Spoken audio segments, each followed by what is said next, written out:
Majority ఉన్నటువంటి హిందువులకు సంబంధించినటువంటి హక్కుల గురించి ఎవరు మాట్లాడరు, కానీ మైనారిటీల హక్కుల గురించి అన్ని పార్టీల వాళ్ళు ముందుకు వస్తారు, అన్ని పార్టీల వాళ్ళు అంటే సెక్యులరిజం గురించి మాట్లాడాలంటే కేవలం హిందువులే మాట్లాడాలి, వేరే మతాలకు సెక్యులరిజం అన్నది ఉండదు.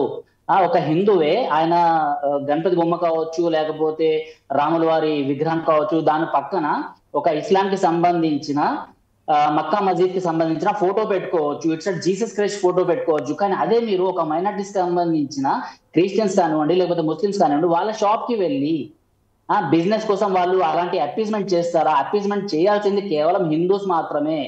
అలా పరిస్థితికి తీసుకొచ్చారు ఇంతకుముందు గవర్నమెంట్ వాళ్ళు.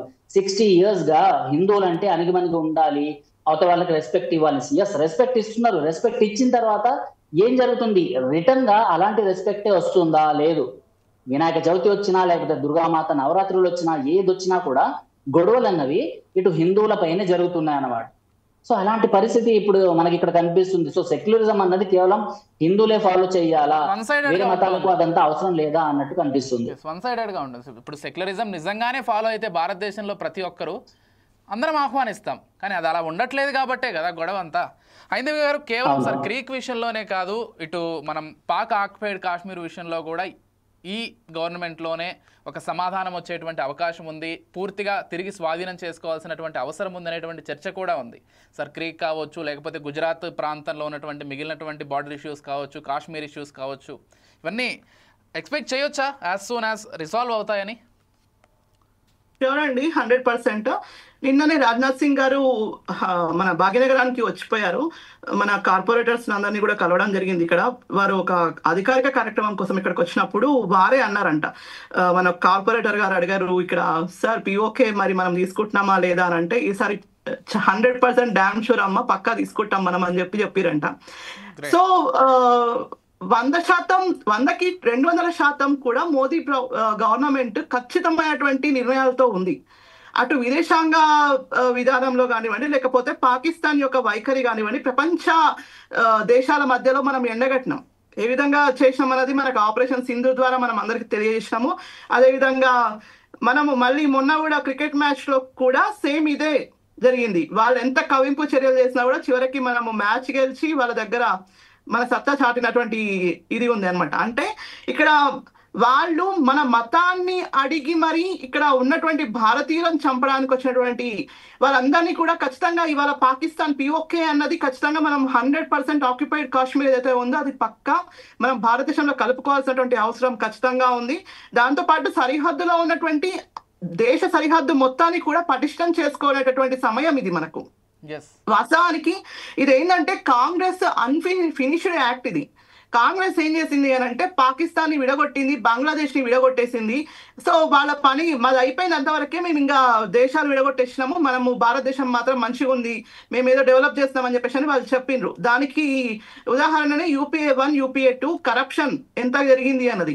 దానికోసమనే కదా మన భారతదేశంలో ఉన్నటువంటి ప్రజలందరూ వాళ్ళకు వ్యతిరేకంగా ఓటు వేస్తూ 3 సార్లు మన మోదీ గారిని గెలిపించారు అని అంటే మనము ఆలోచించాలి. ఇక్కడ ఖచ్చితంగా సరిహద్దులో ఉన్నటువంటి రాష్ట్రాల యొక్క పరిస్థితి ఈ రోజు మెరుగుపడుతుంది అంటే కేవలం మన యొక్క విదేశాంగ విధానాల వల్ల, అదేవిధంగా మన యొక్క బార్డర్ సెక్యూరిటీ ఫోర్స్ ఏదైతే ఉందో అది 100% అక్కడ వర్క్ చేస్తుంది డిఫెన్స్ ఆధ్వర్యంలో. కాబట్టి ఇవాళ ఉన్నటువంటి హోమ్ మినిస్టర్ అమిత్ షా గారు కానివ్వండి, లేకపోతే రాజ్నాథ్ సింగ్ గారు కానివ్వండి, అదేవిధంగా మన యొక్క ప్రధాని మోదీ గారు ఖచ్చితమైనటువంటి విధానాలను అవలంబిస్తున్నారు. కాబట్టే ఇవాళ మనం కూడా భారతదేశాన్ని ప్రపంచంలో మనము విశ్వగురు స్థానంకి వెళ్తున్నామనంటే ఊరికనే వెళ్ళాం కదా, మనము ఊరికే చెప్పుకుంటే కాదు, ఇవన్నీ చేస్తున్నాము కాబట్టే మేము 100% చెప్తున్నాము భారతదేశం విశ్వగురు స్థానానికి ఖచ్చితంగా పోతుంది అని చెప్పి. అది ఎకానమీ వైజ్ గా కానివ్వండి, భద్రతా పరంగా కానివ్వండి, లేదంటే మనము డెవలప్మెంట్ విషయం కానివ్వండి, అన్ని విషయాల్లో కూడా ఖచ్చితమైనటువంటి నిర్ణయాలు తీసుకుంటుంది ఏకైక ప్రభుత్వం మోదీ గారి ప్రభుత్వం మాత్రమే. కాబట్టి ఇప్పుడు ట్రిపుల్ తలాక్ విషయంలో కానివ్వండి, లేకపోతే వక్ఫ్ అమెండ్మెంట్ యాక్ట్ లో కూడా మనం ఏ విధంగా వ్యవహరించినాము, అందులో మనం ఎలాంటి సాహసోపేతమైనటువంటి నిర్ణయాలు తీసుకున్నటువంటి ఏకైక ప్రభుత్వం మనది. కాబట్టి ఇవాళ దేశంలో ఉన్నటువంటి ప్రజలందరూ కూడా హ్యాపీగా ఇవాళ ఆర్టికల్ 370 రద్దు చేయకపోయి ఉంటే లాల్ కిలాలో మనము జెండా ఎగరేకపోతుంటాం కదా. మనము ఆనాడు నరేంద్ర మోడీ గారు వెళ్ళి అక్కడ లాల్ కిలాలో జెండా ఎగరేసిన తర్వాతనే మనము ఖచ్చితంగా ఆడ ప్రతిజ్ఞ చేసి వచ్చినటువంటి వ్యక్తి ఆయన. కాబట్టి అలాంటి వ్యక్తి ఇవాళ మన దేశానికి ప్రధాని కావడం అనేది మనందరికీ కూడా గర్వకారణమైనటువంటి విషయం. కేవలం అంటే ఇక్కడ కూర్చొని కేవలం మన హక్కు మాత్రమే కాదు, దాన్ని తిరిగి తీసుకోవడం మన బాధ్యత కూడా. ప్రతి భారతీయుడు కూడా ఆ దిశగా ప్రయత్నం చేయాలి డెఫినెట్ గా తనకు తోచినంతలో. అయితే ఇక్కడ నేను చెప్పదలుచుకుంది ఏంటి అని అంటే, మీరు అన్నట్టు కేవలం మోదీ గారు చేస్తేనో, అమిత్ షా గారు చేస్తేనో, రాజ్నాథ్ సింగ్ గారు చేస్తేనో ఈ యొక్క సమస్య పరిష్కారం కాదు.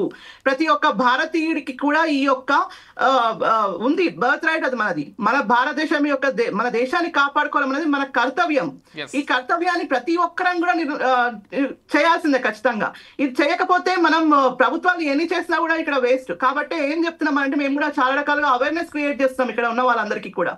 మా పక్కనే రోహింగ్యాలు ఉంటున్నారు, ఆ బర్మా నుంచి వచ్చినటువంటి రోహింగ్యాలందరినీ కూడా వెంటనే బయటికి పంపించేసేయాలి అని చెప్పి మేము ఇందిరా పార్క్ దగ్గర ధర్నా చేసినాము. మన సిద్ధు తమ్ముడు కూడా అక్కడికి రావడం జరిగింది. ఆ రోజు అక్కడ ఉండి మొత్తం ప్రోగ్రామ్ అంతా చేసినాం. మేమందరం కలిసి ఆ కార్యక్రమం చేసినాం. అయితే ఇప్పుడు ఇన్ఫిల్ట్రేటర్స్ అనే వాళ్ళు మన దేశంలో ఉన్నప్పుడు భారతదేశం మనం ఎన్ని ఫెన్సింగ్ వేసుకున్నా వేస్ట్. ఇక్కడ అటువైపు బంగ్లా బార్డర్ లో ఉన్నటువంటి ఫెన్సింగ్ ప్రాపర్ గా లేదు. అండ్ ఇంకొకటి ఏంటంటే, ఇప్పుడు ఉన్నటువంటి ప్రజెంట్ ఈ సిచ్యువేషన్ సర్క్రిక్ ఏదో ఉందో దాని కూడా కొత్తగా అంశాన్ని లేవనెత్తిండ్రు. ఇంకో side PoK and one more side ఏమో బంగ్లాదేశ్ ఉంది. సో ఇవన్నీ కూడా సరిహద్దులో ఉన్నటువంటి మనకు ఇన్ని రకాలైనటువంటి ప్రాబ్లమ్స్ ఉన్నా కూడా మోదీ గవర్నమెంట్ చెక్కు చెదరకుండా విదేశాంగ విధానంలో కానివ్వండి, మన యొక్క రక్షణ శాఖ కానివ్వండి, హోమ్ మినిస్టర్ కానివ్వండి, 100% మనము ఇక్కడ పనిచేస్తున్నాము. మన దేశంలో ఉన్నటువంటి ప్రజలకందరికీ కూడా అష్యూరెన్స్ ఇస్తున్నాం మనం ఇక్కడ, మీకు ఎక్కడ కూడా ఎలాంటి ఇబ్బందులు కలగవు అని చెప్పి. అందుకని చెప్పేసి మనమందరం కూడా ఏం చేయాలి అని అంటే, మన చుట్టుపక్కల ఏదైతే జరుగుతుందో దాన్ని గమనించుకుంటూ ఉండాలి. మరి ఎవరిని ఎక్కడికో రావాలని మేము అడుగుతలేము వాళ్ళని. వాళ్ళ కుటుంబాలను వాళ్ళు కాపాడుకొని, వాళ్ళ ఆడపిల్లలను వాళ్ళు కాపాడుకొని, వాళ్ళ యొక్క భవిష్యత్ తరాలను వాడు కాపాడుకుంటే చాలు, దేశాన్ని బాగుపరుచుకున్నట్టే. కాబట్టి పై స్థాయిలో అధికారులు చేసేటటువంటి విధానాలు ఏవైతే ఉన్నాయో, వాళ్ళు చేసేటటువంటి ఏదైతే పని ఉందో అది 100% మోదీ గారి ప్రభుత్వం చేస్తుంది. ఇక్కడ ఉన్నటువంటి సరిహద్దులు అన్ని కూడా పటిష్టం అవుతాయి ఖచ్చితంగా.